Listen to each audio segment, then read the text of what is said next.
Ladies and gentlemen, we present to you a weekly podcast for the more sophisticated beer drinker. So sit back, pour yourself a pint, and enjoy the internet's longest running 100% blind roundtable taste test beer review show. You're listening to The Beer Snobs.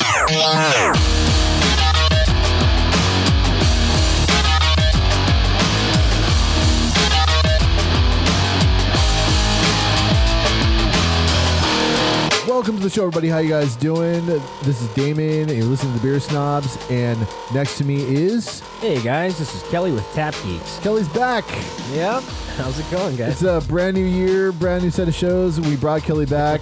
Thank you. So we can actually finally get to talk about a beer of the month that he's actually tried. Yeah, that I've actually tasted. How And- exciting. Novel idea. And back yet again for the 2015 season is Hey guys, this is Brian from Beer Quest.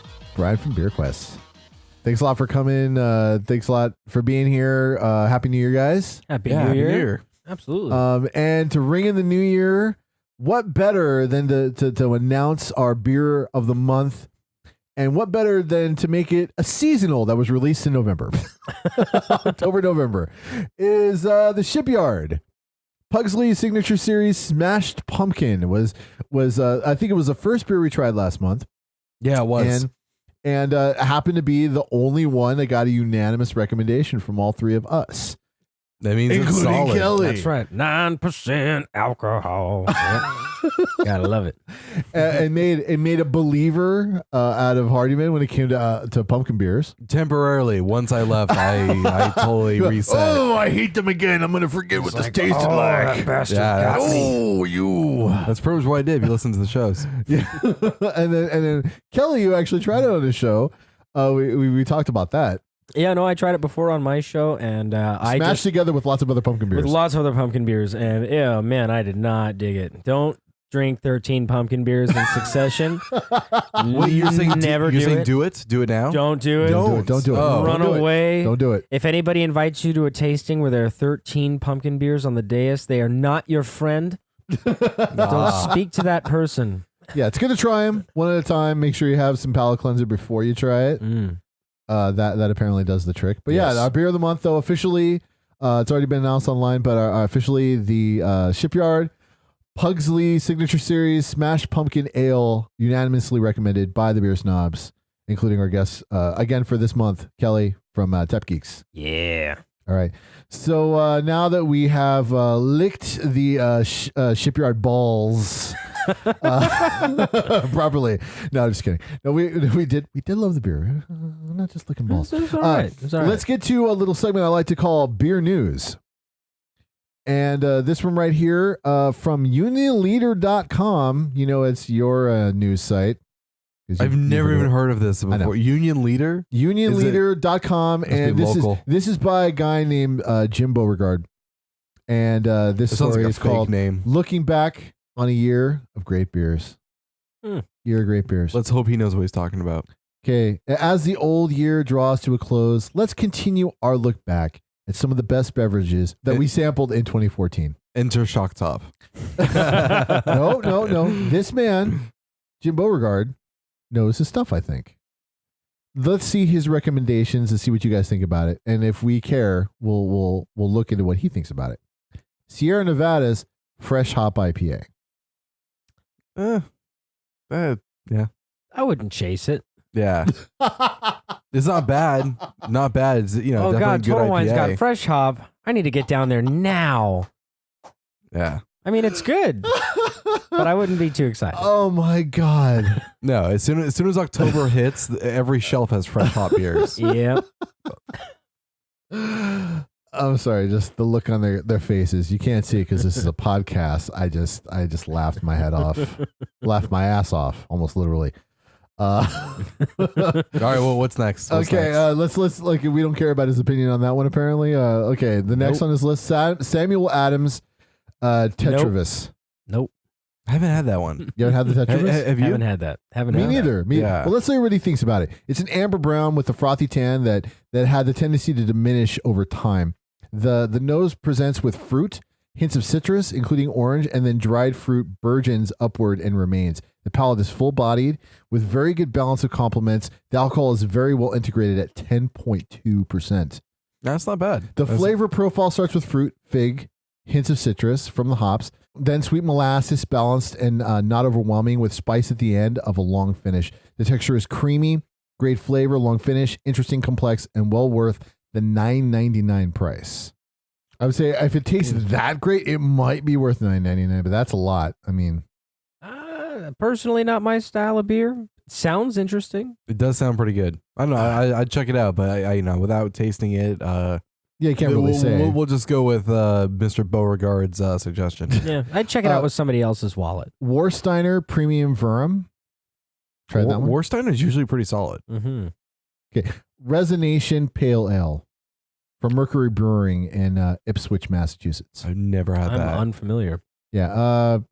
Apparently, it says it's hops all over the label, so that's what you'll be looking for. Cascade, Centennial, Williamette, to be specific. Barley and crystal malt go into the mix as well. Frothy just off the white head with bubbles big enough to see. Hops and light malt come through on the nose. Amber, cloudy beer in the pale ale ballpark, to be sure. Rich palate of citrus, orange peel, floral notes, blossom, herbal notes in the background. Very good bitterness, dry palate, good acidity, balanced and well integrated alcohol. Medium body, medium texture. Again, right in the pale ale category. Long finish that holds the bitterness and the fruit, especially the orange, right through the finish. Sharp and refreshing, great for summer. If you like beer intense, this is one to try. I know, that sounds pretty good. It But does. He writes well when it comes to describing beers. You know? he writes well, but there's a lot to be said for a good, clear beer. You know, even if it is like a pale ale or IPA. That's true. You know, well, an IPA shouldn't be cloudy. It should. You know, unless you've thrown something in there. And the last one he suggests, the Spencer Trappist Ale. This is a From, very short list. For, St. Joseph Abbey. These are the ones he thought were the best of last year. Oh, maybe he didn't have that many. No, this guy does this. All he does is beer reviews, Oh, beer and wine. all right. Yeah, him and I have very different palates. Yeah, sounds like That's what I'm seeing here. Since the first genuine Trappist brewed in the New World. Oh, this we did a story about this one.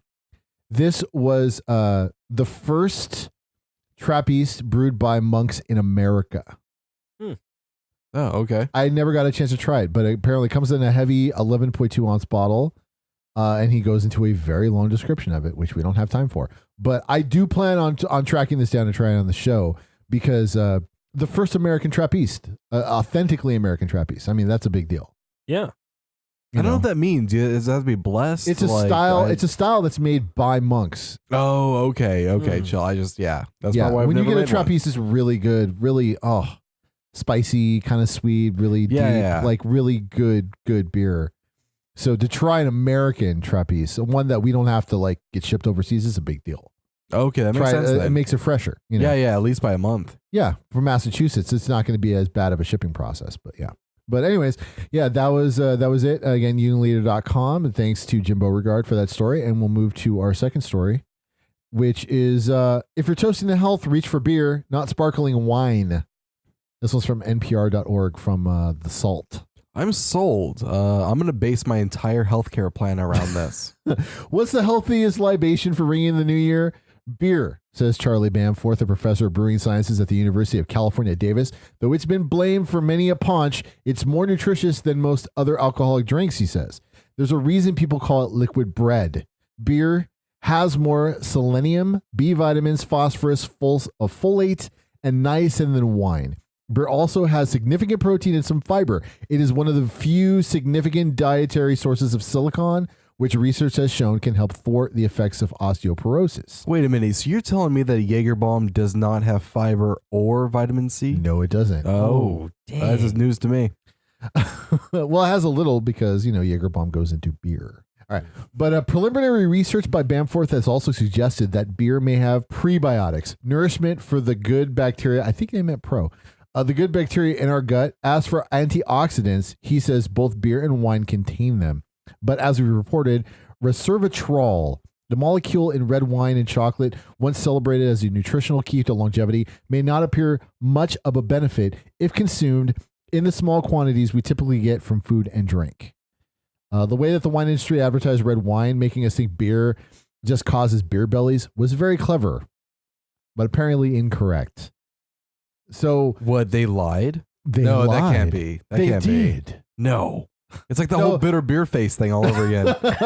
No, it's yet again a bunch of bullshit. Well, but I'll tell you for myself, when it comes to drinking at midnight and cracking open something to celebrate, I always bring myself. I usually bring a beer. Mhm. What do you guys do as far as beer traditions on New Year's? It's usually What did double you do? IPA, triple IPA. Del Taco. I meant as a beer. oh, I thought you were talking about after the beer traditions. Oh no. You mean New Year's? Man, New Year's I opened up a Saison Roux. I had myself a nice Belgian Nice. beer. Oh, Yeah. that's good. My tradition, because I always thought that, like, something, I didn't want to drink champagne. I figured something light and frothy with a nice sweet taste Mhm. that I would actually enjoy as a beer drinker.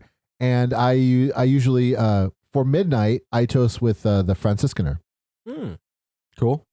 There There you go. I figured that fits it. It's, I mean, as far as a beer drinker is concerned, like myself, I consider that more champagne-esque while still being high quality. But thanks again to npr.org for the story. This is Alistair Bland from The Salt. And that is it for beer news. Let's get to our review of the show. This beer's got like layers to it. Like it's got like pigment in it. Like you ever take a picture and it's like super noisy? I've got floaties in mine. That's exactly what this looks like. I've got floaties in mine. Whatever this is, I'm going to assume it's a little older and a little European, or it's bad. It tastes a little European. It smells very European. I didn't get like a aroma on that. Like what? I don't know. What, It what smelled are you getting? spicy, and it tastes like it's got some spices in it. It's interesting, but a little weak. It's really dry. Yeah, you know Really what? dry. The flavor's going bad on me now. Yeah. And the longer it sits in your palate, the worse it gets. The I fact hope that it's got floaties in it is weird. I mean, you really don't see that Maybe. unless it's like high ABV beers intentionally. Like when I tried Dogfish 120, there were floaties. Yeah, I mean there can be sediment left over from the hops. It could be from the yeast. If they do extra fermentation in the bottle, that could add more sediment. True. So kind of depends on what this is. I kind of want to know All I what gotta this say is is, now. From what I can see, the head is weak. I'm aggressively The swirling smell this. is very strong, but it's really hard to discern what it is. The taste is just not impressive. No, it's got a lot of spice to it. It does have a lot of spice, but it doesn't cover up the bland flavor. No. Otherwise, it's adding. It's like adding paprika to water, This would be a good sour. but it's not a sour. I don't No, think. it's not. No. Okay, so recommendations, Hardiman, No, I wouldn't recommend this. Kelly. Absolutely not. God, yeah, starting off the year bad. I'm sorry, guys. 3 for 3 against. Like, no, this is not. I cannot think of anything redeeming about this. I mean, the color, the smoke, like the smoky look. I would assume it would be better than it is. The fact that there's floaties in it, but this is just really disappointing. It literally looks like it has rust in it. Like you need to like redo the pipes in your house. let's get the reveal. Let's get the reveal. Find out what this is. Oh dear God. Oh, really? This is Mikkeller Williamette. Oh God, this is a Belgium. This is a Belgian beer. Okay. And bottled by Mikkeller Brewery, and imported by some people in Massachusetts, and it's from the 99-cent store. They have Mikkeller at the 99-cent store. They have Mikkeller That- Williamette at the 99-cent You know store. why? That would make me run. 79 cents a bottle, That sounds and it tasted like impossible. shit. This is exactly why it tastes so bad. It went bad and they sold it to the 99-cent store. That's exactly what happened. Have you had this brand before? Yeah, they're Oh, really good. Mikkeller's a fantastic brewer. He's a gypsy brewer. And then I think his brother is the guy that started Evil Twin, because they originally brewed together. Is that how the story goes? I think so. Yeah, and then he branched off and started his brewery, Evil Twin.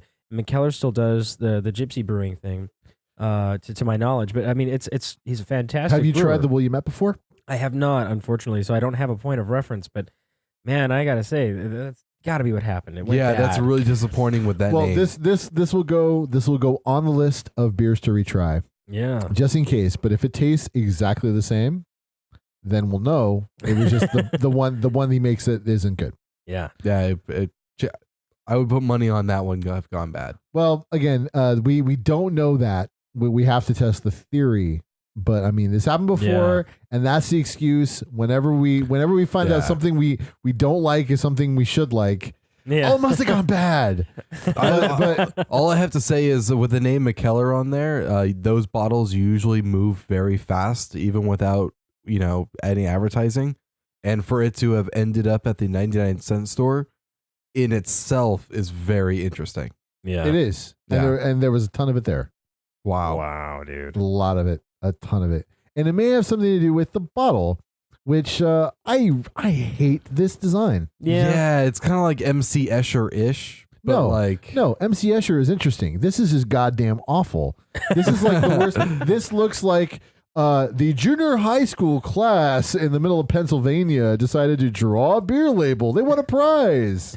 Yeah, maybe. Like it's just red, two-tone red, dark and light, and it looks like just so cheap. It looks cheap. And just like a bunch of omnious shapes. Have you seen other beers by them that have labels? Do they look like this? The art style is reminiscent of some of the others. It's kind of strange for them, but this is definitely not one of the more impressive looking labels. I'll say that. No, but like the font and everything else is pretty spot on. Mm-hmm.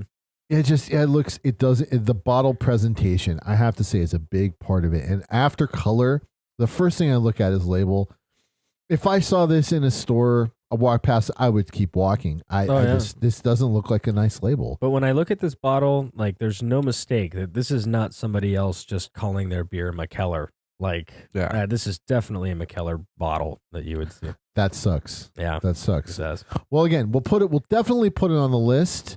But as it stands for this show, 3 out of 3 against the Mikkeller Williamette. Oh yeah. It was a horrible way to start the year. I stand by my rating, dude. This is no bueno. Totally. No bueno. No bueno. Okay, well, again, goes on the list. We'll see what happens. But as it stands right now, no good.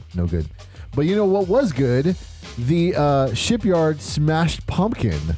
Yeah, that is a solid beer. Go out and try that one. That one was amazing. 9% alcohol, pumpkin ale. And it's still got to be on shelves. There's still some left. Snatch them now. It is worth it. Worth it. Grab a couple because that would actually be really good to like reduce down, put it into a sauce or put it into some, cook with it. Or, drink it. Yeah, you could do that, I guess. In a glass. Nah. Age it for 10 years. And then drink it in a glass. Anyways, thanks a lot for listening. QWEST. Yeah, guys, follow me at beerquest.com and Request is only half the fun. Yeah. And Kelly, anything to...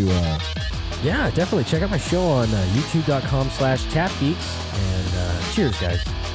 All right. And we'll see you next week. Auf Wiedersehen.